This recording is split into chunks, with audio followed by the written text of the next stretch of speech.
अभी जो इससे पहले हम वीडियो आपके साथ शेयर कर रहे थे, उसमें हम ये बात कर रहे थे कि अगर आपने बैलेंस शीट प्रिपेयर करनी है, तो बैलेंस शीट प्रिपेयर करते हुए हमें किस बात का ख्याल रखना चाहिए कि उसको कॉस्ट प्राइस पे लिखना है या मार्केट प्राइस पे। तो हमने ये बात की थी कि हमें जो ज़्यादातर बैलेंस शीट के अकाउंट्स हैं वो नज़र आते हैं कि कॉस्ट प्राइस पे लिखे जाते हैं, जिसे हमने हिस्टोरिकल कॉस्ट का नाम भी दिया था, परचेज़ प्राइस जो होती है। अब हम डिस्कशन ये कर रहे थे उसमें कि हमें अगर अपने एसेट्स को रिकॉर्ड करना है हिस्टोरिकल कॉस्ट पे, अगर हमें अपने एसेट्स को क्या करना है बेटा, अगर रिकॉर्ड करना है हिस्टोरिकल कॉस्ट पे, तो हमें ये पता होना चाहिए कि उसकी लॉजिक क्या है, उसकी रीज़न क्या है। आप ज़रा रिकॉल करें ना, यही वाली स्लाइड आपके सामने थी, यही आपकी स्क्रीन पर शो हो रहा था, जिस पे हमने ये बात की थी कि हमारे पास जो एसेट्स हमारे हैं, वो कॉस्ट प्राइस पे लिखे जाने चाहिए। अब चूँकि हम ये बात कर रहे हैं कि हमारे जो एसेट्स हैं वो हिस्टोरिकल कॉस्ट पे लिखे जाने, तो उसकी कोई ना कोई लॉजिक होनी चाहिए, उसकी कोई ना कोई रीज़न होनी चाहिए। तो हमने कहा था कि कॉस्ट प्राइस पे इसलिए लिखे जाने चाहिए कि बिज़नेस ने फॉरएवर जो है वो कंटिन्यू रहना होता है। बिज़नेस जब भी स्टार्ट किया जाता है तो एक इनफाइनाइट टाइम के लिए स्टार्ट किया जाता है। तो जिसे हमने नाम दिया था गोइंग कंसर्न असम्पशन का। तो हम असम्पशन लेते हैं कि बिज़नेस फॉरएवर चलेगा। वो अलग बात है, हो सकता है बिज़नेस 5 साल बाद जो है वो डिसॉल्व हो जाए, लेकिन एक इंटेंशन तो यही होती है बिज़नेस को जब भी स्टार्ट किया था कि फॉरएवर कैरी किया जाए। तो ये असम्पशन ये कहती है कि चूँकि हमने बिज़नेस को फॉरएवर कैरी करना है, तो और एसेट भी साथ-साथ कैरी होंगे। क्योंकि आपको याद होगा हमने कहा था बिज़नेस कैसे एग्ज़िस्ट होता हुआ नज़र आएगा हमें कि बिज़नेस वाक़ई एग्ज़िस्ट करता है, अगर एसेट्स हैं। एसेट्स नहीं है तो बिज़नेस कहाँ से हो सकता है? तो इसलिए वो कहते हैं कि चूँकि बिज़नेस आपका आपने कैरी करना है, तो वो कैरी होगा अगर एसेट्स को कैरी करेंगे। तो कहता है कि एसेट्स को कैरी उसी प्राइस पे करें जिस प्राइस पे आपने इनको एक्वायर किया है, जिस प्राइस पे इनको आपने परचेज़ किया है।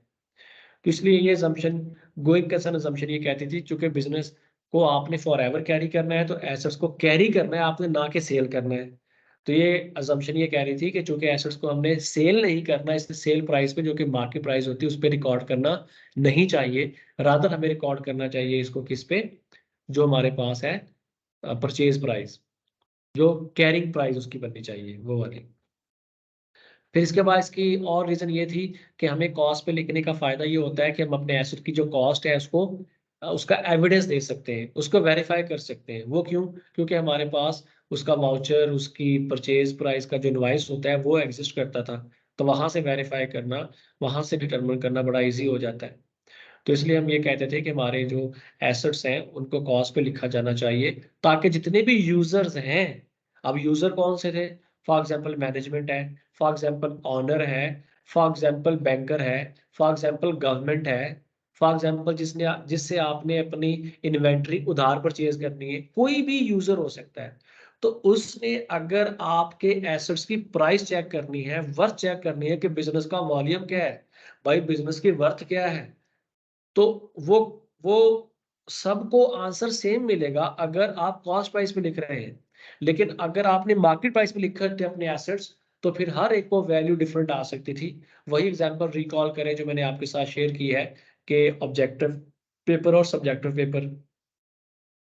तो मार्केट प्राइस एक सब्जेक्टिव फिनोमेना है। मार्केट में क्या होता है, हर पर्सन डिफरेंट प्राइस कोट कर सकता है। जबकि जो कॉस्ट प्राइस है वो एक ऑब्जेक्टिव फिनोमेना है।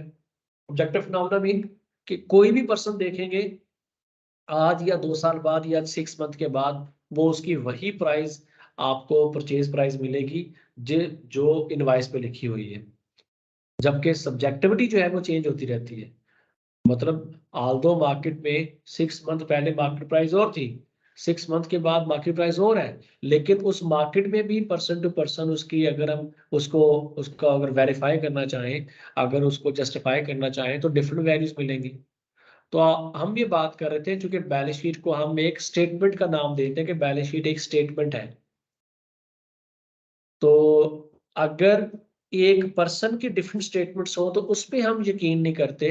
तो इसी तरह बैलेंस शीट की भी अगर डिफरेंट स्टेटमेंट्स आना शुरू हो जाए, किसके बारे में? एसेट्स के बारे में। कभी कहे 3 लाख, कभी कहे 2.5 लाख, कभी कहे 4 लाख, कभी कहे 2 लाख। तो चूँकि आंसर डिफरेंट आना शुरू हो जाएँगे, तो वो फिर ट्रस्टवर्दी नहीं रहेगी स्टेटमेंट। वो फिर रिलायबल नहीं रहेगी स्टेटमेंट। तो तो लोग इस पे ट्रस्ट कर सकें, लोग इस पे यकीन कर सकें कि ये जो स्टेटमेंट्स हैं ये ट्रस्टवर्दी है, ये रिलायबल है, ये ट्रू पिक्चर प्रेजेंट करेंगे स्टेटमेंट्स। इस चीज के लिए फिर हमें क्या है, जो प्रिंसिपल्स हैं उन्होंने गाइड किया कि अपने एसेट्स को लिखें किस प्राइस पर, कॉस्ट प्राइस पर, जिसे हम कॉस्ट प्रिंसिपल कहते हैं। तो अभी तक जो प्रीवियस वीडियो थी उसी की बातें आपसे रिपीट हो रही थी, उसमें मैंने कहा था कि एसेट्स को कॉस्ट प्राइस पर लिखा जाना चाहिए, और उसकी सपोर्ट में, उसके जस्टिफिकेशन में हमने ये बात की कि हमें, हमारे पास उसका एविडेंस होता है, चूंकि परचेज प्राइस का एविडेंस है। मार्केट में जो सब्जेक्टिविटी होती है, क्योंकि वो सब्जेक्टिव फिनोमेना है मार्केट प्राइस, उसका हमारे पास एविडेंस नहीं हो सकता, उस तरह से वो चेंज हो सकता है, वेरिएशन आ सकती है, तो इसलिए हम उसमें लिखेंगे। तो एक ऑब्जेक्टिविटी प्रिंसिपल, और दूसरा जो है वो हमारे पास गोइंग कंसर्न अजम्पशन। ये स्पोर्ट में आ गए, किसकी स्पोर्ट में, कॉस्ट प्रिंसिपल की स्पोर्ट में। अच्छा, इसी तरह जो एक अजम्पशन और ली थी वो स्टेबल डॉलर अजम्पशन थी। हम बात यहाँ पे ये करना चाह रहे थे कि जब भी आप अपनी किसी बात को प्रूव करना चाहते हैं कि ये बात मेरी सही होगी, ये बात मेरी ऐसे चलेगी, तो वो आपको कुछ ना कुछ अजम्पशंस देना होती है। जैसे यहाँ पर हमने गोइंग कंसर्न अजम्पशन लिया कि बिजनेस फॉर एवर जो है वो चलेगा। ऐसे ही यहाँ पर हमें एक अजम्पशन लेना पड़ती है करेंसी के बारे में कि stable dollar assumption. Stable dollar assumption ये है कि जो डॉलर है, जो करेंसी है, वो अपनी वर्थ चेंज नहीं करेगा। आल्दो आपको पता है ऐसा नहीं है, डॉलर की price day by day change होती रहती है। आज डॉलर मे बी आपको 283 रुपये का मिल रहा हो, कुछ अर्सा पहले मे बी ये आपको 270 का अवेलेबल हो, और उससे पहले ये आपको मे बी 100 का अवेलेबल हो, या कभी आपको 290 पे मिला हो, कभी 280 पे, कभी टू। तो डॉलर की जो वैल्यू है वो चेंज होती रहती है। तो हमें तो यहाँ पे assumption लेना पड़ी कि भाई उसकी वैल्यू सेम रहेगी। दूसरी बात, ये हमें इसको इस अजम्पशन को स्टेबिलिटी में क्यों लाना पड़ा, क्योंकि इन्फ्लेशन आता रहता है, इन्फ्लेशन की वजह से प्राइसेस चेंज होती रहती हैं। हमने यहाँ पे assumption ये लिया है कि भाई कोई इन्फ्लेशन नहीं आएगा, कोई प्राइस चेंज नहीं होगी, जबकि ऐसा नहीं है, वैल्यू चेंज हो जाती है। आपने सुना होगा मार्केट में बहुत सारी प्रोडक्ट्स ऐसी हैं जो ये कहती हैं कि डॉलर की प्राइस चेंज होने की वजह से हमें ये ज्यादा आपको प्राइस पे सेल करना पड़ रहा है। तो एक अजम्पशन लेना पड़ती है। मतलब कैसे अजम्पशन, वो अजम्पशन ये है कि आपने एक पीस ऑफ लैंड परचेज किया 5 साल पहले 5 लाख का, आज वही पीस ऑफ लैंड 5 लाख में नहीं मिलेगा भाई, 25 लाख में मिले। अब 2 यूनिट डिफरेंट है, 5 साल पहले का 5 लाख, ठीक है, और आज का 5 लाख इक्वल नहीं हो सकता। दिखने में सेम है, लेकिन यहां हमने अजम्पशन ले ली कि दोनों सेम है। तो इसीलिए जो एक piece of land same size का 5 लाख का था, आज सेम साइज का पीस ऑफ लैंड 25 लाख का मिल रहा है। हम दोनों को बैलेंस शीट में ऐड करके लिख लेते हैं, 25 + 5 30। तो आल्दो अगर हम कॉस्ट पे देखते तो हम कहते हैं भी पहले भी इस साइज का 5 लाख का था, तो आज भी 5 लाख का होना चाहिए। आल्दो ऐसा नहीं है। तो हम यहाँ पर एक अजम्पशन लेकर ये बात को अपनी सही साबित करते हैं, या सही प्रूव करने की ट्राई करते होते हैं। वो ये है कि डॉलर, यानी कि कोई भी करेंसी हो सकती है, will not lose its value. और आपको पता है कि ड्यू टू इन्फ्लेशन ये वैल्यू चेंज होती रहती है, वैल्यू लूज हो जाती है। तो इसलिए हमें ये एक अजम्पशन लेकर चलना पड़ती है, क्योंकि जब भी दो चीजों को ऐड किया जाता है, उनका ऐड होना तब पॉसिबल है जब वो सेम लेवल पे हो। जब वो क्या है, सेम लेवल पे हो, सेम यूनिट में हो। डिफरेंट यूनिट्स आपस में ऐड नहीं हो सकते ना। तो पहले same piece of land 5 lakh, then same piece of land 25 lakh. तो चूंकि यूनिट चेंज हो गया, 5 और 25 लाख, है तो करेंसी, है तो डॉलर, है तो वो रुपी आपके पास। तो इसलिए यूनिट चेंज हुआ, करेंसी चेंज हुई, तो हमें फिर अजम्पशन लेकर अपनी बात को साफ करना पड़ता है। तो प्लीज यहां तक हमने ये बात की है कि हमें जो अपने एसेट्स हैं उन्हें कॉस्ट प्राइस पर लिखाना चाहिए, और उसके सपोर्ट में हमें क्या मिला, going concern assumption, stable dollar assumption, और ऑब्जेक्टिविटी प्रिंसिपल, ये मिले। ठीक है यहाँ तक। आगे कुछ एक्सेप्शंस हैं जी। अभी हम बात कर रहे थे कि हमें एसेट्स को लिखना चाहिए किस प्राइस पर, हिस्टोरिकल कॉस्ट पे। लेकिन कुछ एक्सेप्शंस हैं। वो एक्सेप्शंस किनके साथ हैं, वो एक्सेप्शन है मार्केटेबल सिक्योरिटीज के साथ, वो एक्सेप्शन है अकाउंट रिसीवेबल के साथ, और इसी तरह एक्सेप्शन है इन्वेंट्री के साथ। ये देखिए आपके सामने स्क्रीन पर साथ ही शो होना शुरू हो गए कि मार्केटेबल सिक्योरिटीज को किस पे लिखा जाना चाहिए, मार्क टू मार्केट पे। ये एक प्रिंसिपल है। इसी तरह जो अकाउंट रिसीवेबल है उन्हें लिखना चाहिए नेट रिलायजेबल वैल्यू पे। इसी तरह जो इन्वेंट्री है उसे लिखना चाहिए एलसीएम पे। एलसीएम होता है जी लोअर ऑफ कॉस्ट और market value, lower of cost और मार्केट वैल्यू। ये वन बाय वन समझते हैं जी ये क्या है। मार्केटेबल सिक्योरिटीज हमने कहा कि लिखनी चाहिए मार्क टू मार्केट, इसे मार्केट टू मार्केट भी कहते हैं। अब मार्केटेबल सिक्योरिटीज होती क्या है? मार्केटेबल सिक्योरिटीज ऐसी सिक्योरिटीज होती हैं जब आपके पास एक्सेसिव कैश था। याद होगा मैंने ये आपके साथ डिटेल में डिस्कस किया हुआ है कि बिजनेस के पास कोई एक्सेसिव कैश है और आपको ये नहीं पता कि उस कैश की कब जरूरत पड़ सकती है, आइडल कैश पड़ा हुआ है, लॉकर में पड़ा हुआ है, आपको कोई बेनिफिट नहीं दे रहा, तो आप क्या करते हैं? रैशनल आपका यही कहेगा कि उस कैश को कहीं ऐसी जगह इन्वेस्ट कर दें कि जब जरूरत पड़े तो उसको लिक्विडेट कर ले वहां से, यानी कि उस आइटम को सेल करके कैश में कन्वर्ट कर ले, अपनी जरूरत पूरी कर ले। तो मार्केट में आपके जैसे स्टॉक एक्सचेंज आपको पता शेयर्स होते हैं, तो आप हो सकता है ऐसी कंपनी के शेयर परचेज कर लें जिनको आप इजीली सेल कर सकें, जिसकी मार्केट में वाकई वर्थ हो, जिसमें रिस्क कम हो आपके लिए। तो वो मार्केट सिक्योरिटीज आपकी होंगी जो इजीली मार्केट में क्या हो सके, ट्रेड हो सके। अब चूंकि जैसे मैंने शेयर्स की बात की स्टॉक एक्सचेंज में, अब जो शेयर्स है ये वाले, ये स्टॉक एक्सचेंज में ट्रेड होते हैं। स्टॉक एक्सचेंज एक मार्केट है। अब जरूरी नहीं कि एक कंपनी का जो शेयर है वो एक मार्केट में ट्रेड हो रहा हो। एक कंपनी के शेयर हो सकता है मल्टीपल मार्केट्स में ट्रेड होते हैं। जैसे इंटरनेशनल कंपनीज होती हैं, उनके शेयर हो सकते हैं कि वो पाकिस्तान में भी ट्रेड हो रहे हैं और इंटरनेशनली जैसे जापान है, यूएस है, तो वहां भी ट्रेड हो रहे हो, न्यूयॉर्क स्टॉक एक्सचेंज। तो सपोज कर लें एग्जांपल के तौर पर, अगर आप एक कंपनी एक्स वाई जी है जिसके शेयर यूएस में न्यूयॉर्क स्टॉक एक्सचेंज में भी ट्रेड होते हैं और पाकिस्तान स्टॉक एक्सचेंज में भी ट्रेड हो रहे हैं। अब दोनों मार्केट में क्या शेयर की प्राइस सेम होगी? बिल्कुल नहीं, डिफरेंट होगी। यहाँ प्राइस और होगी वहां, क्योंकि मार्केट डिफरेंट है, तो हर मार्केट में प्राइस का डिफरेंट है। तो सपोज आपने इस कंपनी के शेयर कुछ परचेज किए हुए हैं जो न्यूयॉर्क वाली स्टॉक एक्सचेंज है, और कुछ शेयर जो परचेज किए वो हैं जो पाकिस्तान स्टॉक एक्सचेंज है। तो अगर आप मार्केटेबल सिक्योरिटीज को अपनी बैलेंस शीट में लिखना चाहेंगे तो रिस्पेक्टिव मार्केट की प्राइसेस को लेकर ऐड करके फिर यहाँ लिखेंगे। ठीक है, एक बात। दूसरी बात ये कि क्या स्टॉक एक्सचेंज में प्राइस डेली बेसिस पर सेम रहती है या चेंज होती रहती है? चेंज होती रहती है। आज प्राइस एक शेयर की हो सकता है कि 1000 हो, कल हो सकता है कि वो प्राइस 1000 से कम हो, और फिर हो सकता है बाद में ज्यादा हो। तो आपने मार्केटेबल सिक्योरिटीज की प्राइस कौन सी लिखनी है? आपने जो शेयर लिए हुए थे आज से एक वीक पहले, आपने एक वीक के बाद अपनी शेयर की जो प्राइस है, जो मार्केटेबल सिक्योरिटीज के नाम से आप यहाँ लिख रहे हैं वहां लिखना है। यानी कि एक वीक के बाद आपने यहाँ पर मार्केटेबल सिक्योरिटीज की अमाउंट को लिखना है। क्यों? क्योंकि एक वीक के बाद अपनी बैलेंस शीट बना रहे हैं।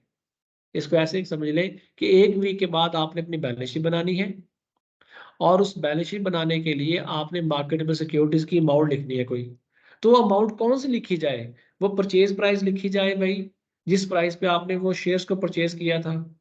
बिल्कुल नहीं। आप जिस दिन बैलेंस शीट प्रिपेयर करते हैं उस दिन स्टॉक एक्सचेंज में जो प्राइस एग्जिस्ट करेगी, स्टॉक एक्सचेंज जो मार्केट है उसमें जो प्राइस एग्जिस्ट करेगी इन शेयर्स की, इन सिक्योरिटीज की, उस प्राइस पे अपनी मार्केट सिक्योरिटीज को लिख देंगे। क्लियर होगा पॉइंट? तो चूंकि day to day, day by day prices change होती रहती हैं, और दूसरा एक मार्केट में दूसरी मार्केट से प्राइस वेरी कर सकती है। जैसे मैंने शुरू में एग्जांपल दी कि न्यूयॉर्क स्टॉक एक्सचेंज में सेम कंपनी के शेयर की प्राइस और हो सकती है और पाकिस्तान स्टॉक एक्सचेंज में और हो सकती है। इसी तरह डेली बेसिस पर प्राइस भी चेंज हो सकती है। तो मार्केटेबल सिक्योरिटीज को आप मार्क टू मार्केट या मार्केट टू मार्केट प्रिंसिपल के अंडर लिखेंगे। नेक्स्ट हमारे पास है जी अकाउंट रिसीवेबल। अकाउंट रिसीवेबल आपको याद होगा मैंने कहा था क्या होते हैं। ये मैंने कहा था कि हमारे पास होती है उधार की सेल, क्रेडिट सेल है। आप कंपटीशन में रहने के लिए उधार पे सेल कर देते हैं। तो इन अकाउंट रिसीवेबल की अमाउंट को किस पे लिखना चाहिए? NRV पे। इसे कहते हैं NRV, नेट रियलाइजेबल वैल्यू। भाई क्यों नेट रिलायजेबल वैल्यू पे लिखा जाए? इसलिए कि जब भी हम अपने कस्टमर्स को उधार पे सेल करते हैं, क्या 100% कस्टमर्स हमें पे कर देते हैं? क्या कुछ कस्टमर्स बीच में से बैंकरप्ट नहीं हो जाते? कुछ कस्टमर्स डिफॉल्ट नहीं कर जाते, कुछ कस्टमर से जो पैसे नहीं मिलते, क्या वो बैड डेट्स नहीं बन जाते हैं? मतलब कुछ अगर आपके 100 कस्टमर्स हैं, हो सकता है उनमें से कोई एक कस्टमर पैसे ना दे। ऐसा कभी नहीं होता कि आपके जितने भी कस्टमर्स हैं, आपने पूरी मार्केट को उधार पे जो है वो अपनी चीज़ें प्रोवाइड की हुई हैं और वहाँ से हर बंदा बड़ा ही कह लीजिए कि जो टाइम है उस पे आए और कहे सर ये आपके पैसे बनते ले लें। कुछ लोग ऐसे होते हैं जो आपको पैसे पे नहीं करते।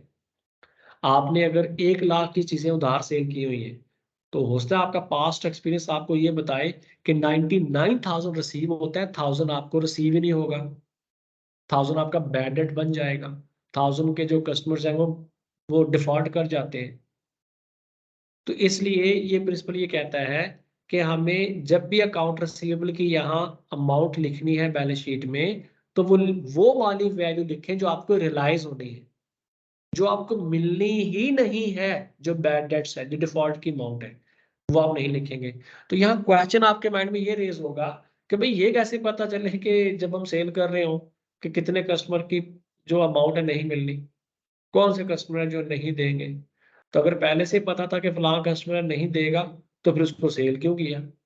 हम तो जब भी किसी को सेल कर रहे होते हैं, इसी एक्सपेक्टेशन के साथ सेल कर रहे होते हैं कि ये हमें पैसे पे कर देगा।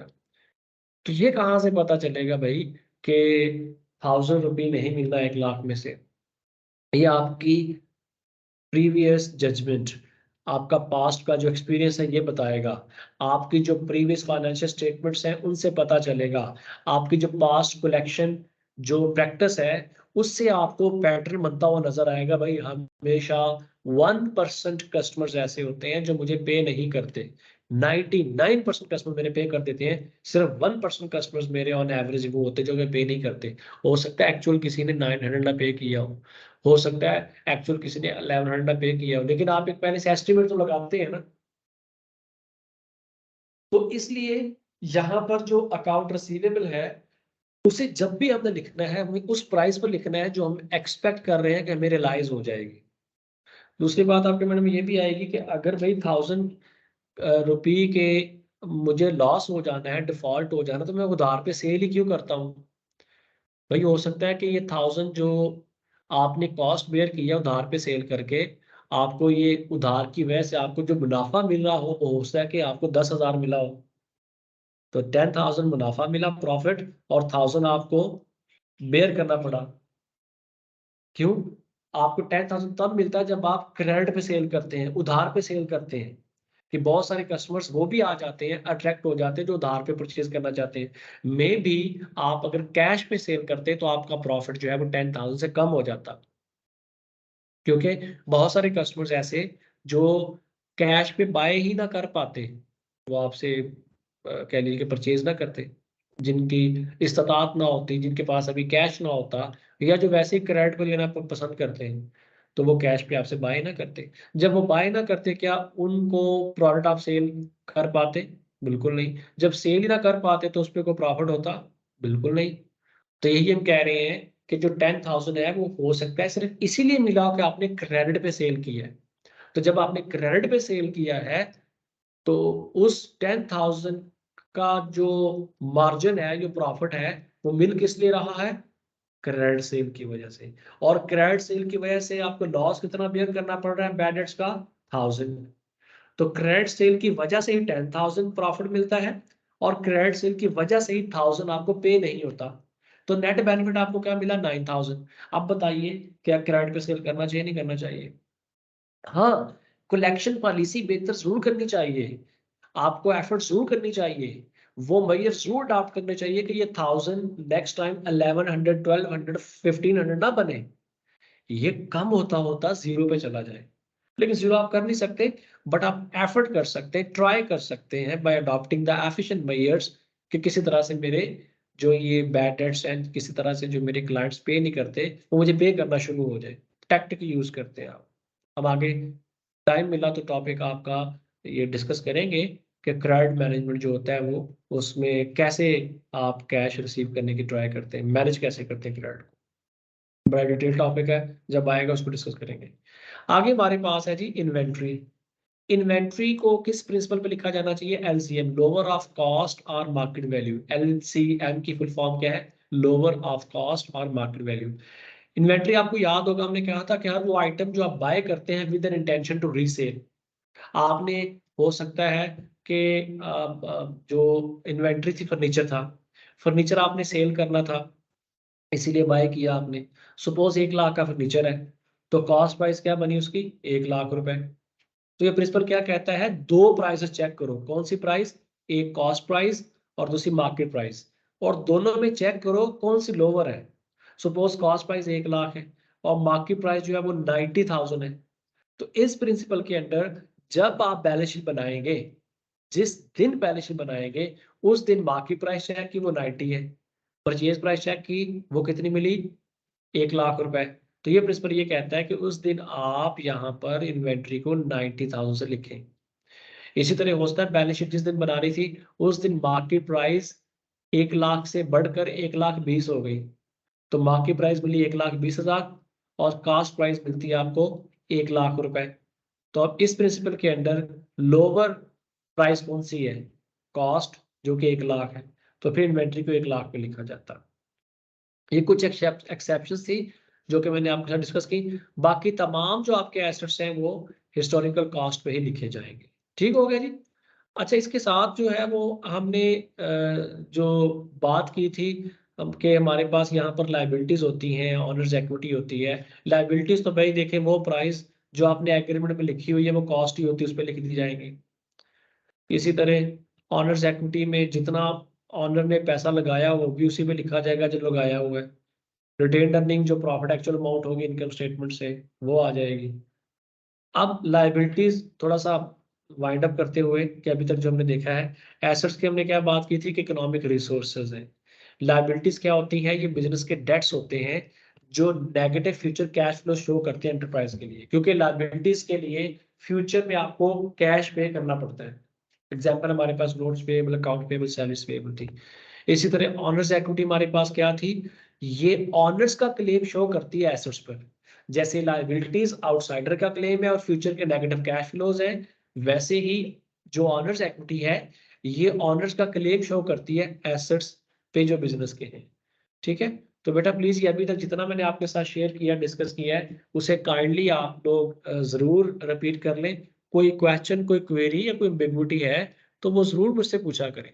वॉइस नोट की फॉर्म में पूछ लें, जैसे भी आपको कन्वीनियंट लगता है, टेक्स्ट टाइप करके। तो वो मैं आप लोगों को ट्राई करूंगा क्लियर करने की। ठीक है, तो अभी तक के लिए बेटा इतने काफ़ी है। थैंक यू वेरी मच, जज़ाकल्लाह, अल्लाह हाफिज़।